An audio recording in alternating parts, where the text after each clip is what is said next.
हमने वचन के लिए ब्रदर राजन जी को इनविटेशन दिया है कि वो हमारे ग्रुप में आकर हमें खुदा का वचन जो है वो सुनाए।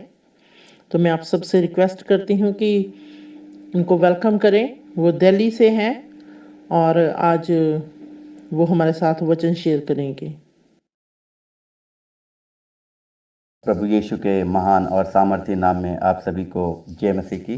मैं परमेश्वर का धन्यवाद देता हूं कि परमेश्वर ने आज के दिन हमें से हर एक को एकत्रित किया, अपनी उपस्थिति में आने का मौका दिया, है ना। परमेश्वर की उपस्थिति में होने का अर्थ ये है कि उन आशीषों के करीब होना जिसका हम बेसब्री से इंतज़ार कर रहे हैं। बाइबल बताती है हमें कि परमेश्वर से सब कुछ हो सकता है। तो हो सकता है कि हमारे पास कई एक चैलेंजेस हों जिससे हम जूझ रहे हैं, कई एक परेशानियां हों जिससे हम अभी तक उबर नहीं पाए हैं।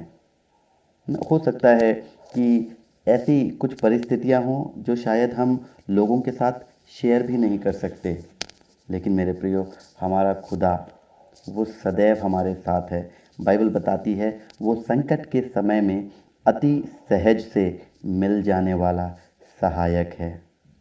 वो हमसे प्रेम करता है और वो सदैव हमारे जीवन में अपनी उपस्थिति बनाए रखना चाहता है, इसीलिए कि हम आशीषित हों। वो चाहता है कि हम निरंतर उसकी नज़दीकी में बने रहें। हमारे प्रार्थना ज़्यादा करने से परमेश्वर और ज़्यादा ताकतवर नहीं बन जाएगा, या हमारे प्रार्थना कम करने से या ना करने से वो कमज़ोर नहीं होगा। वो तो परमेश्वर है, 100% परमेश्वर है वो। लेकिन फिर भी वो चाहता है कि हम प्रार्थना करें। वो चाहता है हम उसकी नज़दीकी में आएँ ताकि हम आशीषित हों। वो हमें आशीष देना चाहता है। वो देने वाला परमेश्वर है। हाँ, यूहन्ना 3:16 कहता है, परमेश्वर ने जगत से ऐसा प्रेम किया, उसने अपना इकलौता पुत्र दे दिया ताकि जो कोई उस पर विश्वास करे वह नष्ट ना हो परंतु अनंत जीवन पाए। आइए हम उस परमेश्वर की नज़दीकी में जब हम आए हैं तो आज के मनन के लिए हम सभी तैयार हो जाएं। मैं छोटी प्रार्थना के साथ शुरू करना चाहूँगा। आइए प्रार्थना करें। पवित्र परमेश्वर सेनाओं के यहोवा प्रभु, हम आपके नाम की तारीफ करते हैं। हम धन्यवाद देते हैं क्योंकि आप ऐसे परमेश्वर हैं जो कभी नहीं बदलते। आप सदा सर्वदा एक से हैं। आपने हमसे प्रेम किया।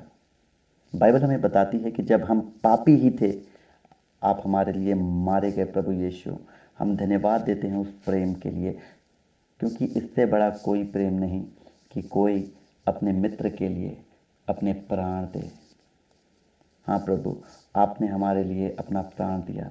यीशु मसीह, हम धन्यवाद देते हैं। आज के दिन में यदि हम उपस्थित हैं तो केवल और केवल उसका एक कारण है, और उसका कारण है वो कलवरी क्रूस, जहाँ पर हमारे लिए लहू बहाया गया, जहाँ पर हमारे हर एक पापों को धोकर शुद्ध किया गया। हम धन्यवाद देते हैं इस समय के लिए पिता, जब आपके वचन को सीखते हैं हमें से हर एक की अगुवाई करे। पवित्र आत्मा एक एक जन को सामर्थ्य दे, होने दे, ताकि हम इन वचनों को शरीर में नहीं वरन आत्मा में ग्रहण करें, ताकि हमारी आत्मा सामर्थ्य हो जाए, ताकि हम आप में सामर्थ्य हो। प्यारे प्रभु, हम आप में बढ़ने पाएँ।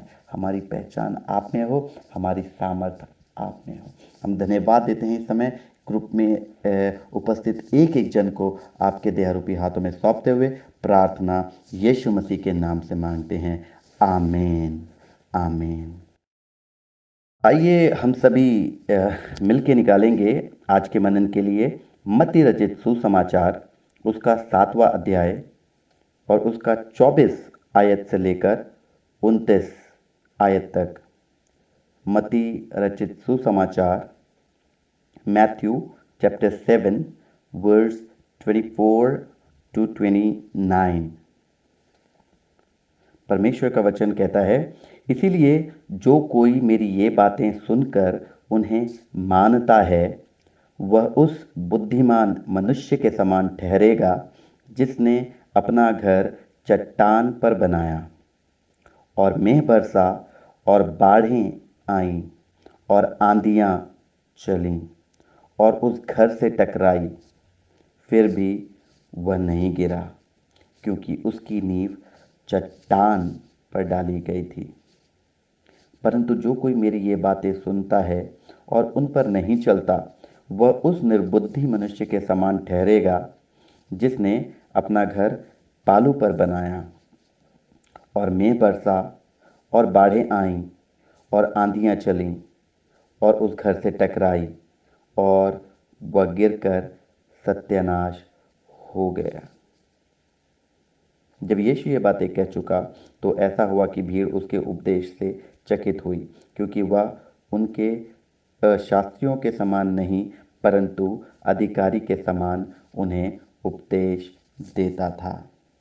परमेश्वर आज इन वचनों के द्वारा हमें से हर एक के जीवन में बातचीत करें, ताकि हम इस जो भी सिचुएशन में है, जिस भी कठिन परिस्थितियों से होकर गुजर रहे हैं, प्रभु में होकर आज हम एक सॉल्यूशन को प्राप्त करें। हमने पढ़ा मत्ती रचित सुसमाचार 7वां अध्याय 24 आयत से। हमें एक बात नहीं भूलना मेरे प्रियो, यहाँ पर वचन कहता है, इसलिए जो कोई मेरी बातें ये सुनकर उन्हें मानता है, वह उस बुद्धिमान मनुष्य के समान ठहरेगा जिसने अपना घर चट्टान पर बनाया। अगर हम यीशु मसीह की बात मानते हैं, यदि हम यीशु मसीह के वचनों को मानते हैं, हम परमेश्वर हमसे कहता है कि हम उस बुद्धिमान मनुष्य के समान ठहरेंगे जिसने अपना घर चट्टान पर बनाया। मेरे प्रियो, यीशु मसीह की बातें उसका वचन है। अगर हमें यीशु मसीह की आशीषें चाहिए तो वो आशीषें केवल और केवल वचन में ही मिल सकती है, क्योंकि परमेश्वर जब हमें आशीष देना चाहता है वो अपने वचन के द्वारा देता है।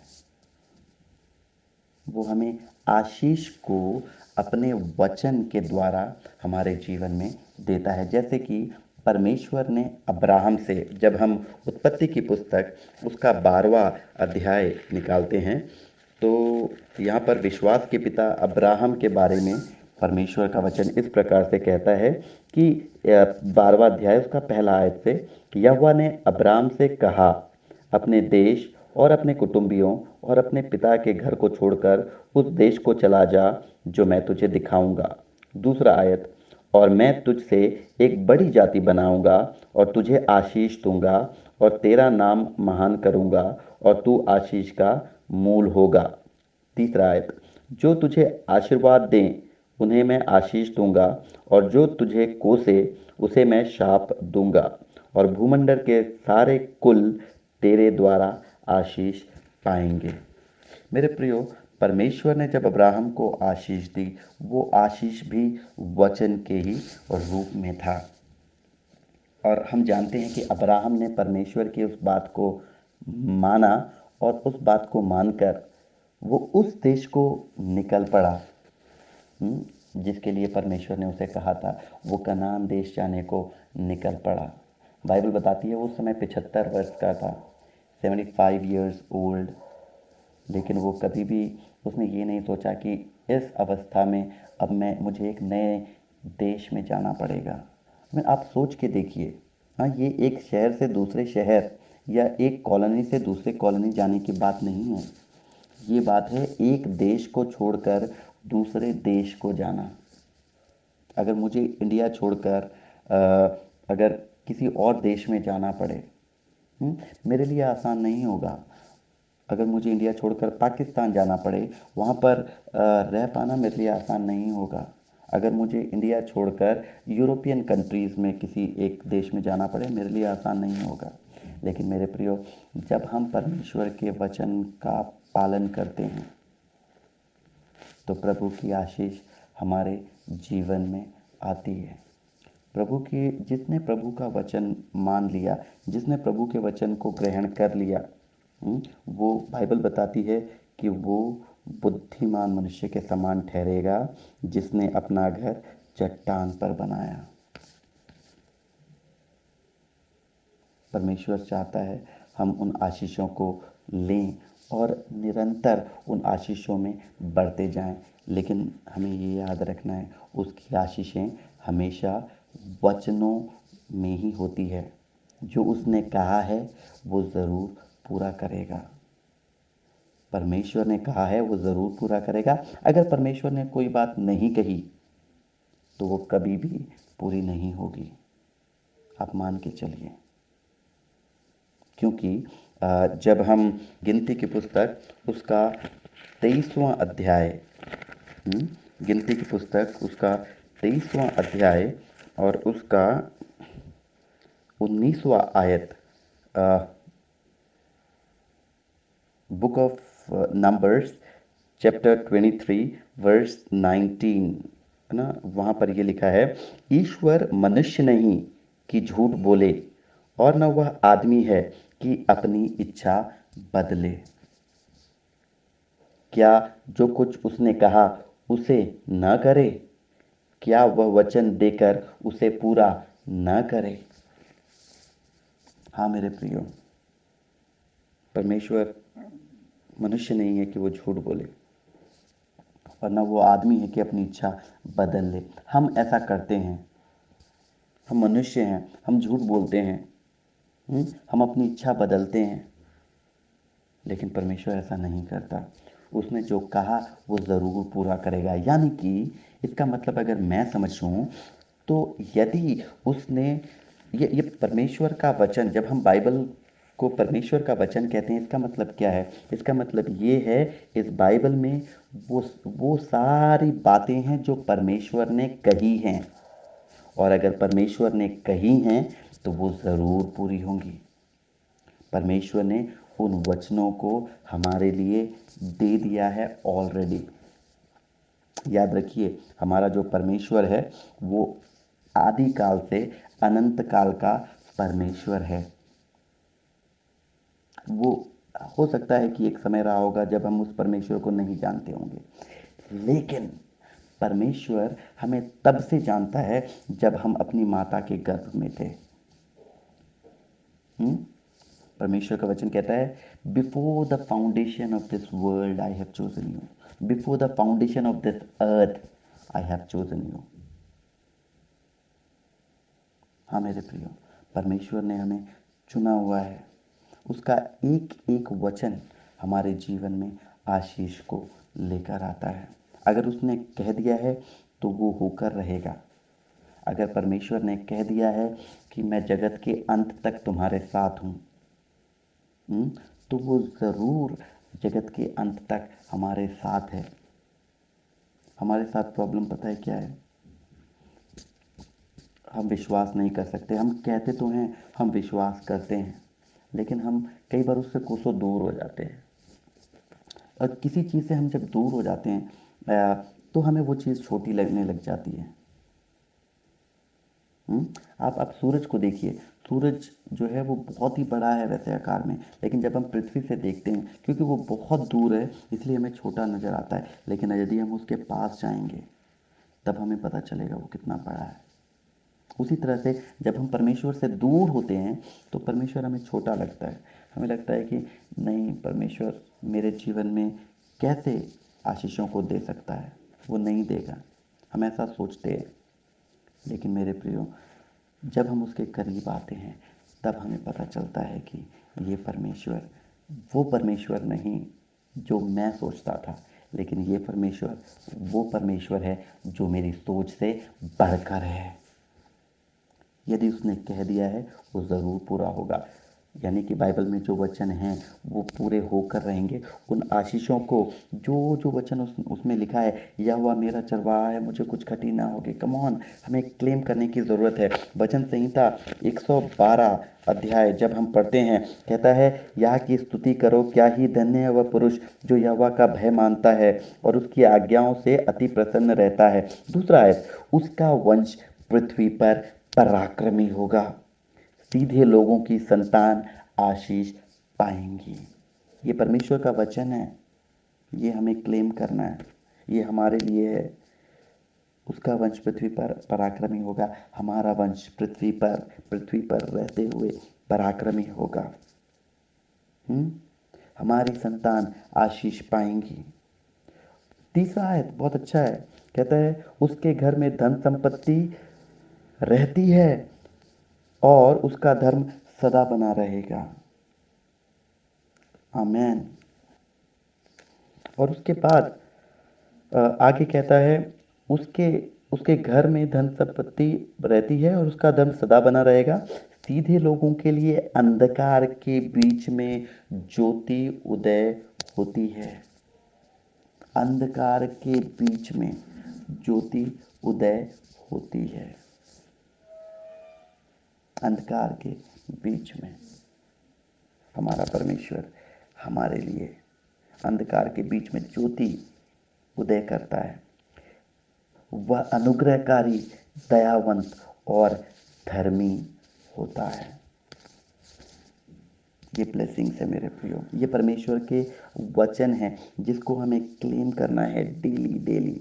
परमेश्वर ऑलरेडी हमें ब्लेस कर चुका है। उसने अब्राहम के द्वारा पृथ्वी के सारे कुलों को आशीष दे दिया है। यदि हम विश्वास करते हैं तो हम विश्वास करने के द्वारा अब्राहम के संतान हैं। अब ये आशीषें हमारे लिए है। हाँ, कोई ये आशीषें हमसे चुरा ना ले मेरे प्रियो। इसीलिए जब हम यीशु मसीह की बातें सुनते हैं, जब हम परमेश्वर की बातें सुनकर उन्हें मानते हैं, तो हम उस बुद्धिमान मनुष्य के समान ठहरते हैं जो जिसने अपना घर चट्टान पर बनाया। मत्ती रचित सुसमाचार 7वां अध्याय उसका 24 आयत हम पढ़ रहे हैं। देखिए आगे आगे चलते हैं, 25वें आयत पे देखते हैं क्या कहता है। और मेघ बरसा और बाढ़ें आईं और आंधियां चलीं और उस घर से टकराईं, फिर भी वह नहीं गिरा क्योंकि उसकी नींव चट्टान पर डाली गई थी।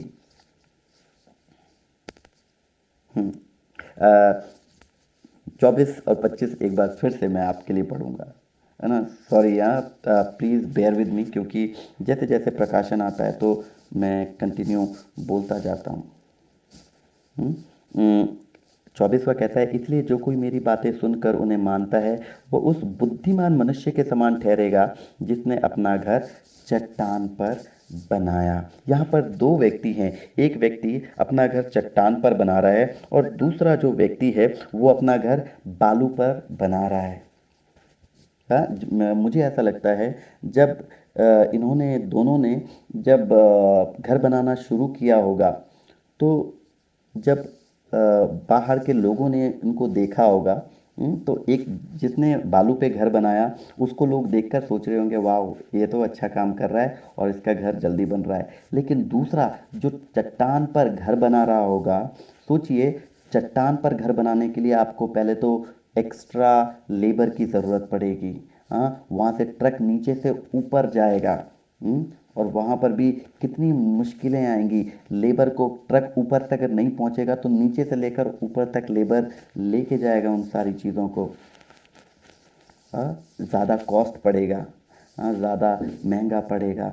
उसमें फाउंडेशन हमें नींव जो है उस चट्टान पर डालेंगे, कितना मुश्किल होएगा, कितनी ही दिक्कतें आएंगी।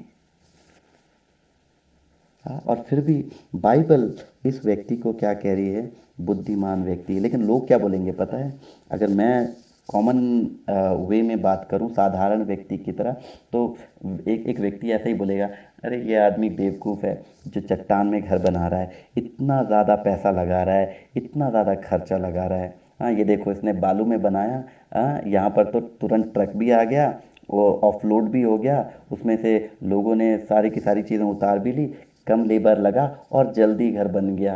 हाँ, वो चट्टान पे जो घर बना रहा है उसकी नींव भी डली है, और ये जो बालू में घर बनाने वाला है इसका घर बनकर तैयार भी हो गया। लोग बोलेंगे कैसा व्यक्ति है, हाँ, बेवकूफ़ है। ये साधारण लोग, ये संसार के लोगों की सोच है मेरे प्रियो। संसार के लोग हमें बेवकूफ़ कहेंगे जब हम अपना घर चट्टान पर बनाएंगे, जब हम मुश्किलों का सामना करेंगे, जब हमें दिक्कतें होंगी, जब हम परेशानियों से घिरे रहेंगे, वो हमारा मजाक उड़ाएंगे। हाँ, ऐसा ही होगा। लेकिन उसके बावजूद भी, हाँ, यदि हम उस चट्टान पर घर बनाएंगे मेरे प्रियो, तो हम बुद्धिमान कहलाएंगे। आमेन। कि हम अपना घर चट्टान पर बनाएं। मुश्किलें आएंगी, और ये बाइबल कहती है, जो कोई मेरी ये बातें सुनकर उन्हें मानता है। अपने घर चट्टान पर बनाने का अर्थ है कि प्रभु यीशु मसीह की बातों को मानना, यानी कि उतना आसान नहीं है। प्रभु यीशु मसीह ने क्या बोला? जो कोई तेरे एक गाल पर तमाचा मारे तो दूसरा फेर देना। यीशु मसीह ने क्या बोला? उसने बोला, जो तुझसे मांगे उसे कभी भी मना मत कर।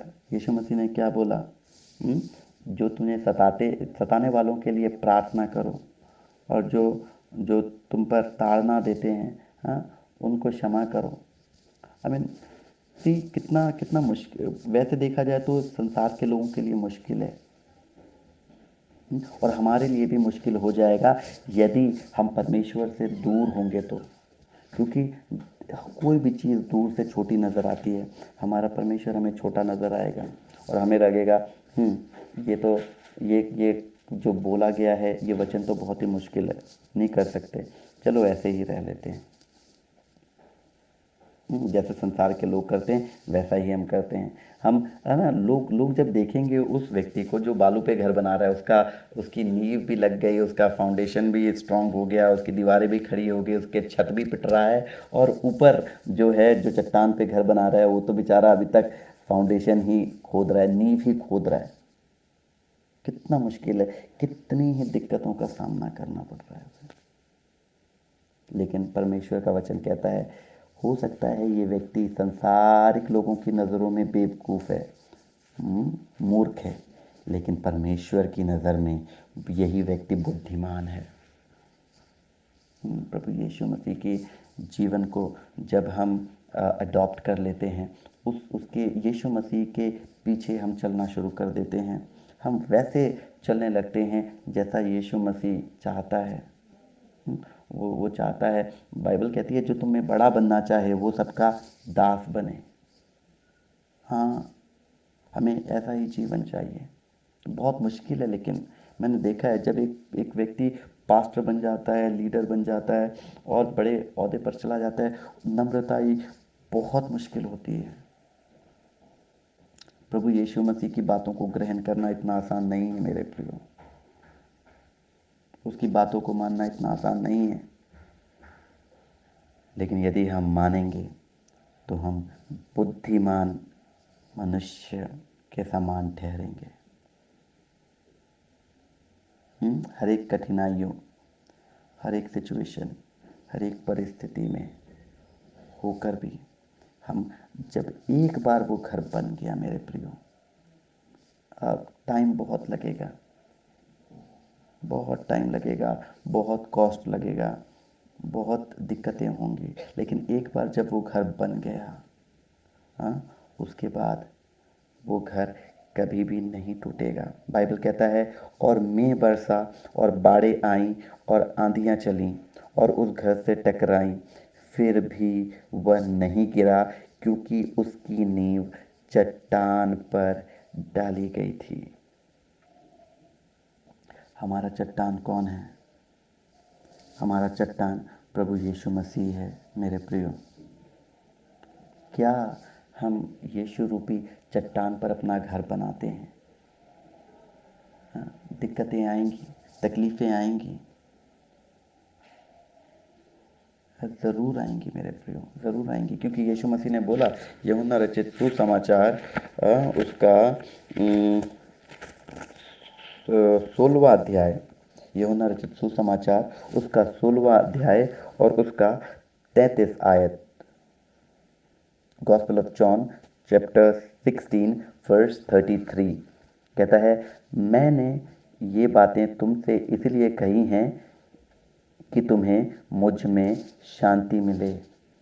संसार में तुम्हें क्लेश होता है, संसार में तुम्हें क्लेश होता है, संसार में हमें क्लेश होता है, परंतु ढाढ़स बांधो, मैंने संसार को जीत लिया है, यीशु मसीह कहते हैं। मेरे प्रियो, संसार को यीशु मसीह ने जीत लिया है, हमें उस पर भरोसा करना है। हमें दिक्कत होएगा, कष्ट होएगा, क्लेश होगा इस संसार में, परंतु हमें ढाढ़स बांधना है, हमें धीरज धरना है, धीरज धरना है, हमें बाट जोहना है। धीरज धरना और बाट जोहना ऑलमोस्ट ना सेम है, किसी का इंतज़ार करना, धीरज धरना। जब हम यशायाह नबी की पुस्तक उसका 40 अध्याय और उसका 31 आयत, यशायाह नबी की पुस्तक book of Isaiah chapter 40 verse 31, 40 का 31 कहता है, परंतु जो यहोवा की बाट जोहते हैं वे नया बल प्राप्त करते जाएंगे, वे उकाबों के समान उड़ेंगे, वे दौड़ेंगे और श्रमित ना होंगे, चलेंगे और थकित ना होंगे।